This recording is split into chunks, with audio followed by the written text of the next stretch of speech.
12,460 प्राथमिक शिक्षक भर्ती का ऑर्डर रिजर्व होने के बाद अब अभ्यर्थियों के मन में केवल एक सवाल रह गया है कि आखिर में इस रिजर्व आदेश का फाइनल ऑर्डर कब तक माननीय कोर्ट जारी करेगी। ठीक, हम इसी जवाब पर, इसी बात पर, इसी ऑर्डर पर विस्तार से चर्चा करेंगे इस वीडियो में। अंत तक बने रहिएगा।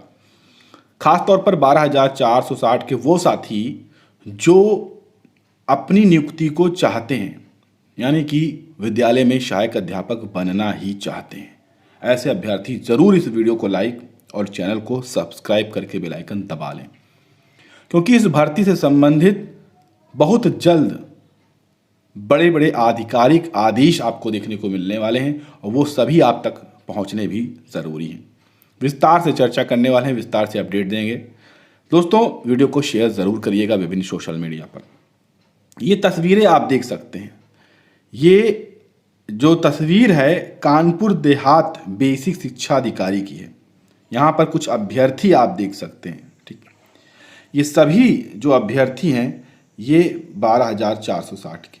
ठीक, ये क्या यहाँ पर अपडेट लेकर आए हैं हम आपको जानकारी दे देते हैं। देखिए, एक यहाँ पर ज्ञापन दिया गया है कानपुर देहात बीएसए को, ठीक है, जिसमें कहा गया है कि 12,460 शिक्षक भर्ती में रिक्त पदों की जानकारी के संबंध में। ठीक है, और ये जो ज्ञापन है 16/10/2023 को सुशील कुमार दीक्षित व अन्य के जो साथी हैं इनके माध्यम से दिया गया है और इसमें मांग की गई। अभी हम आपको ऑर्डर के बारे में जानकारी देंगे, पहले चीज़ों को आप देखिए और आपका क्या दायित्व बनता है इस समय उस चीज़ को समझिए। महोदय, सविनय निवेदन है कि 12,460 शिक्षक भर्ती 2016 में आई थी। 23 मार्च 2017 को सरकार समीक्षा के नाम पर रोक लगाई। 1 मई 2018 को भर्ती पुनः प्रारंभ हुई।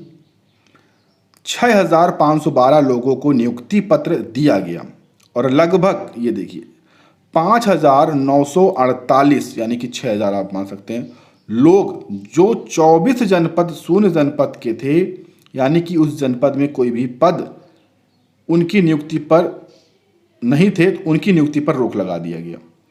अब कोर्ट से ऑर्डर रिजर्व हो गया है, तो हमें यह पता करना है कि कानपुर देहात में 144 पद थे, जिसमें कितने लोगों को नियुक्ति पत्र दिया गया और कितनी सीटें बाहरी जिले के आवेदक थे, उनकी सीटें रिक्त हैं कि नहीं, जैसे कि जनरल, ओबीसी, एससी, अदर में कितनी सीटें रिक्त हैं। ठीक, यानी कि 144 सीटों में कितने अभ्यर्थियों को नियुक्ति पत्र दिया गया और अब जो सीटें बची हैं कैटेगरी वाइज, ठीक है, कैटेगरी वाइज जनरल में कितनी है, ओबीसी में, एससी, एसटी कितनी सीटें बची हैं, इस चीज़ की जानकारी दीजिए, तो इस पर जल्दी डिटेल मिल जाएगी।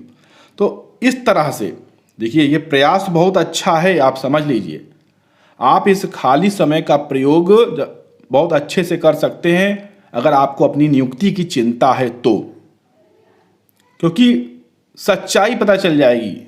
ठीक है, और उस पर आप चर्चा कर पाएंगे, विचार कर पाएंगे, आंकड़े निकाल पाएंगे कि भाई इतने थे, ये आंकड़े गलत हैं, कुछ भी कोई भी घपला ना होने पाए आगे चल के, उस चीज़ को आप अभी से सुधार सकते हैं।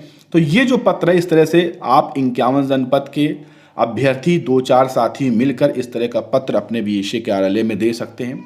अन्यथा मैंने पिछले वीडियो में आपको अवगत कराया था कि आरटीआई के माध्यम से ऑनलाइन फाइल कर सकते हैं। ठीक है, वहाँ से आप 10 रुपये लगेगा, वहाँ से आप जो है अप्लाई कर दीजिए, जिससे आपके ज़िले में रिक्त बचे पदों की जानकारी कैटेगरी वाइज निकल कर आ सके और आप उन आंकड़ों को देख सकें, समझ सकें कि ये आंकड़े सही हैं या नहीं हैं, क्योंकि 12,460 में बहुत सारे गलत फेक डॉक्यूमेंट्स के आधार पर अभ्यर्थियों ने नियुक्ति लेने का प्रयास किया था। इस चीज़ का खुलासा पहली ही काउंसलिंग में हुआ था, आप सभी को अवगत होगा। तो उस चीज़ का जो है लाभ जो है कि इसमें कोई गलत कैंडिडेट ना हुआ हो या ना हो सके, अभी से हो सकता है, लेकिन उसके लिए आपको प्रयास करना होगा। इसमें 24 जनपद के अभ्यर्थी भी साथ दे सकते हैं। जो भी 24 जनपद के हैं, उनके आसपास के जो जिले हैं, वो अभ्यर्थी मिलकर जाकर वहाँ पर बीएसए कार्यालय में ज्ञापन दे सकते हैं या फिर आरटीआई फाइल कर सकते हैं। 10 रुपये किसी के लिए बहुत बड़ी चीज़ नहीं है। घर बैठे मोबाइल से 10-15 मिनट का समय निकाल लीजिए। अब बहुत सारे लोग कहेंगे कि हमें आरटीआई फाइल करना नहीं आता, तो आप कहीं पर भी यूट्यूब में, सोशल मीडिया पर आप सर्च करिए कैसे फाइल की जाती है, तुरंत मिनटों में आपको पता चल जाएगा। दसियों, हजारों, लाखों वीडियो मिल जाएंगे कि किस तरह से फाइल करना है। अगर आप अपनी नियुक्ति के लिए चिंतित हैं तो आपको थोड़ा सा तो प्रयास करना ही चाहिए। घर बैठे प्रयास करना है, ठीक है। अब बात कर लेते हैं ऑर्डर पर, क्योंकि ऑर्डर भी आपके लिए बहुत ज़रूरी है, क्योंकि ऑर्डर पर ही सब कुछ निर्भर होगा। ऑर्डर आता है कि अंतिम पदों तक नियुक्ति की जाएगी, तब आप छटपटा जाएंगे, भड़बड़ा जाएंगे कि हमारे ज़िले में कितने पद हैं, हम किस ज़िले में। तो ऐसे में अगर वो चीज़ें आप अभी से निकाल कर रखेंगे तो कितना अच्छा होगा। फिर जो पैरवीकार हैं उनके पास भी मजबूती होगी, क्योंकि वो प्रत्येक ज़िले में जाकर तो अब आंकड़े निकालेंगे नहीं, क्योंकि उन्होंने आपके लिए इतना किया कि मामले को रिजर्व करवाया, वहाँ पर सब चीज़ें करवाई, तो ये काम आपका बनता है। तो ये अगर आप कर देंगे तो जैसे ही ऑर्डर आएगा अंतिम पदों तक भर्ती को किया जाए, तुरंत वो उस पदों के सापेक्ष सरकार को एक डाटा दे देंगे और तुरंत फटाक से चीज़ें शुरू हो जाएंगी। नहीं फिर सरकार ये विज्ञापन निकालेगी, वो चीज़ें कहेगी कि अभी हम डेटा एकत्रित, फिर बहुत ज़्यादा चीज़ें खींच सकती हैं, समय थोड़ा सा बर्बाद हो सकता है और उतने में मामला कहीं और भी फंस सकता है। आपको पता है कि किसी का भी फिर गड़बड़ हुआ तो तुरंत वो माननीय सुप्रीम कोर्ट भागेगा और उसमें आप लोग भी सपोर्ट करेंगे, फटाफट आप लोग भी तुरंत 1500 रुपये देना चालू करेंगे और मामला सुप्रीम कोर्ट पहुंच जाएगा। तो वो चीज़ आप पहले से करके रखिए। ये मेरी व्यक्तिगत राय है, बाकी आप सोच सकते हैं। बात करते हैं ऑर्डर को लेकर। देखिए, जो रिजर्व ऑर्डर है वो बहुत सारे लोग ये भी कह रहे हैं कि दशहरे का जो छुट्टी है, ठीक है, जो अवकाश होने जा रहा है 20 तारीख से, इसके बाद आ जाएगा। 50% चांसेस केवल है कि दशहरे के बाद ऑर्डर आएगा, बहुत कम चांस है। कम से कम दोस्तों, रिजर्व होने से 30 दिन का तो समय लगता ही लगता है। रिजर्व होने की तारीख से 30 दिन का समय तो लगता ही लगता है, उससे पहले तो नहीं आता है, ठीक। तो 3 अक्टूबर को मामला रिजर्व हुआ है। ऐसे में दिवाली के बाद, ठीक है, दिवाली के बाद 99 क्या 100% चांसेस हैं, 100% चांसेस हैं कि दिवाली की छुट्टियां खत्म होने के बाद जो पहले हफ्ते की कोर्ट खुलेगी सुनवाई की, उसमें कभी भी आपका ऑर्डर आ सकता है। क्योंकि अभी तक मसूदी सर की बेंच में जो भी मामले सुनाए गए हैं वो लगभग 30 दिन के बाद ही रिजर्व आदेश का ऑर्डर सुनाया गया है। वैसे अगर बात करें कि कोर्ट कब तक ऑर्डर को रिजर्व करके रख सकती है, तो मैक्सिमम 90 दिन का है, ठीक है। लेकिन ये मैक्सिमम खत्म भी हो सकता है, इसको कुछ कह नहीं सकते।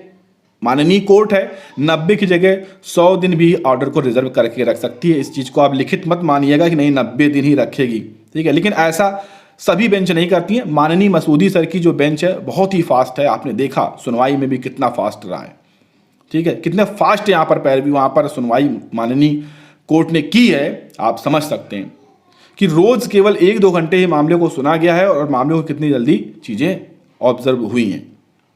तो चांसेस यही हैं कि 30 दिन बाद, यानी कि दिवाली के पहले सप्ताह में, पहले ही वीक में आपका जो ऑर्डर है वो रिजर्व जो है उसका ऑर्डर आ जाएगा फाइनली। और ऑर्डर में चांसेस यही ज़्यादा है 99% कि अंतिम पदों तक भर्ती होगी। कैसे होगी वो कोर्ट डिसाइड करके आपको बताएगी। और ऐसे में अब आपको ये कार्य अगर कर लेते हैं तो अच्छी अपडेट रहेगी, ठीक है। बाकी इस वीडियो को शेयर करिएगा, चैनल को सब्सक्राइब करिएगा, इंतजार करिएगा अगले वीडियो की। अगली कोई भी अपडेट आएगी हम आपको तत्काल उसकी सूचना जरूर दे देंगे।